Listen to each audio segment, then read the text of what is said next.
90, je crois, un peu avant, Premier ministre français se rend au Cameroun et dit circuler, il n'y a rien à voir, il ne s'est jamais rien passé au Cameroun. François Hollande arrive, président de la République, il se rend au Cameroun, il reconnaît qu'il y avait eu des actions au Cameroun. J'aimerais bien interviewer François Hollande et lui poser une question. Est-ce que ce que l'Allemagne a fait en France n'était ne relevait que des simples exactions? Et François Hollande, bon, j'essaye, mais je n'arrive pas à l'attraper. Alors, Emmanuel Macron est arrivé, s'est rendu au Cameroun, a pointé une certaine hypocrisie des hommes politiques africains, mais a fini par reconnaître qu'il s'était passé quelque chose au Cameroun. On va ouvrir les archives et nommer une commission, sauf qu'à la tête de la commission, ce n'est pas le chanteur, mais c'est Karine Ramondi, auteur du livre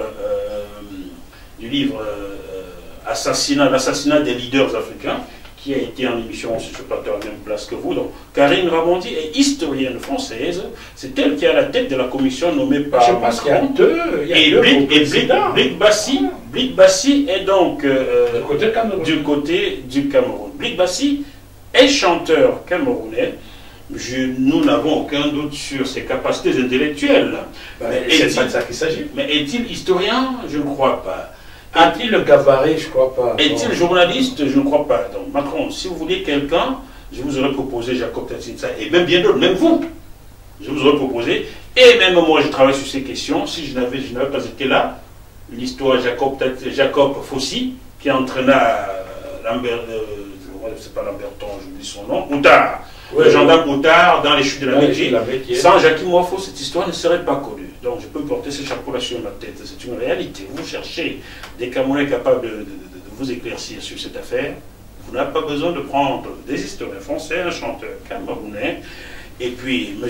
Hollande, M. Fillon. Lorsqu'on utilise le napalm dans un pays, cela s'appelle tout simplement en langue française. Lorsqu'on découvre des charniers comme celui de Gambet ou celui d'Équitette, celui de Gambet 300 personnes, celui d'Équitette 200 personnes, lorsqu'on tire à vue sur tout ce qui se bouge en 1945 parce que les gens ont fait une grève et qu'il y a 200 morts aussi, on n'appelle pas ça des exemples. Lorsqu'on met le feu au marché Congo, lorsqu'on met le feu au marché Congo, lorsqu'on balance le napalm à l'ouest du Cameroun, ça s'appelle un génocide. Car c'est quoi un génocide, passé avec Django?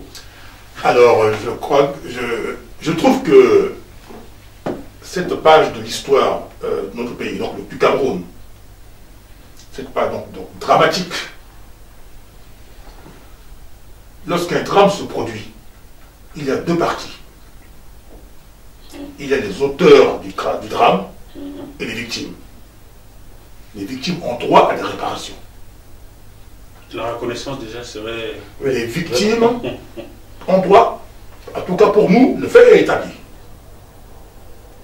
Pour nous, les faits sont établis. Que les criminels le reconnaissent ou ne le reconnaissent pas, souvent c'est le cas, parce que le criminel face à une justice, il va dire non, moi je n'ai rien fait.